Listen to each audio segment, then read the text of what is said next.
Hello বন্ধুরা, good morning. Welcome back to my channel Shilpa's ব্লগে তোমাদেরকে জানাই অনেক অনেক স্বাগত আর অনেক অনেক ভালোবাসা জানিয়ে আজকে ব্লগটা আমি এখান থেকেই শুরু করছি। আশা করি তোমরা সবাই ভালো আছো, সুস্থ আছো। আমিও ভালো আছি, সুস্থ আছি। তো সকাল সকাল বরমশাই হচ্ছে পনির এনে দিয়েছিল। পনির আমার ভীষণ ফেভারিট।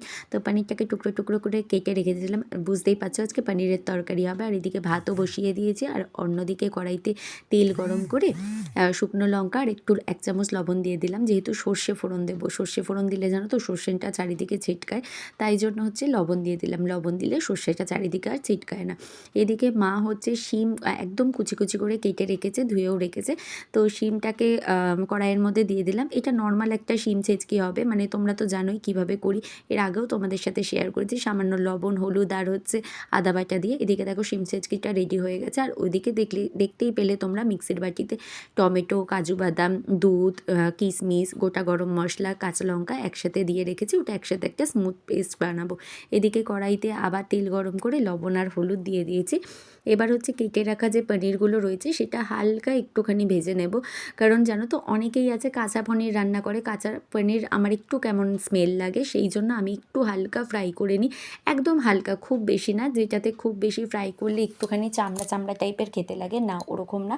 একদমই জাস্ট হালকা একটুখানি ফ্রাই করে নিই, তাতে পনিরের স্বাদটাও একটু ভালো থাকে আর খেতেও আমার ভালো লাগে, সেই জন্য আমি একটু ভেজে নিই। এদিকে দেখো পনিরটা ভাজা হয়ে গেছে আর অন্যদিকে আলু কেটে রেখেছিলাম। এই আলুটাকেও লবণ আর হলুদ দিয়ে বেশ লাল লাল করে ভেজে নিতে হবে, একটু বেশি ফ্রাই করে ভাজতে হবে যাতে আলুটা খুব তাড়াতাড়ি সেদ্ধ হয়ে যায়। তো দেখো এদিকে আলু ভাজা হয়ে গেছে। তারপরে কড়াইতে একটা ফোড়ন দিচ্ছি, শুকনো লঙ্কা, জিরে আর তেজপাতা।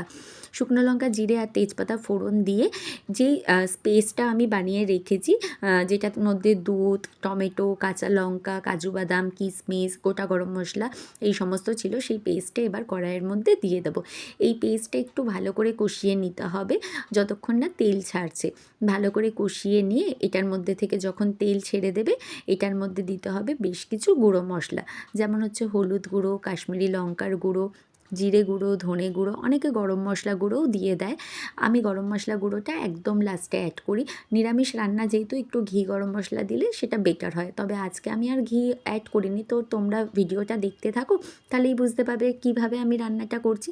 আর যারা যারা এখনও চ্যানেলটা সাবস্ক্রাইব করোনি, কী করছো তোমরা? এখনও যাও নতুন নতুন ভিডিও দেখার জন্য আমার চ্যানেলটাকে সাবস্ক্রাইব করে দাও আর পাশে থাকা বেল আইকনটা বাজিয়ে দাও, যাতে আমাদের ভিডিওর নোটিফিকেশান তোমাদের কাছে আগেই পৌঁছে যায়।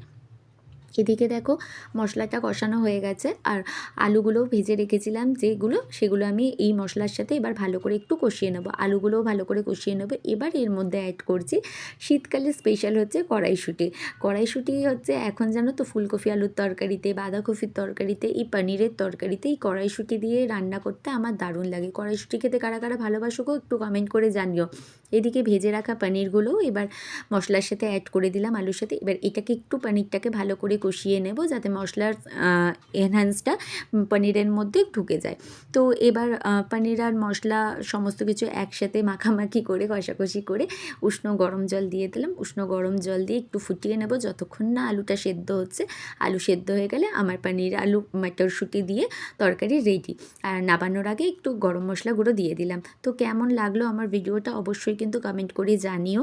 আর নতুন কী রেসিপি তোমরা দেখতে চাও সেটাও অবশ্যই কমেন্ট করে জানিও। যারা যারা এখনও পর্যন্ত আমার চ্যানেলটা সাবস্ক্রাইব করোনি তারা গিয়ে ঝটপট করে আমার চ্যানেলটাকে সাবস্ক্রাইব করে পাশে থাকা বেল আইকনটাতে বাজিয়ে রাখো নতুন নতুন ভিডিও দেখার জন্য।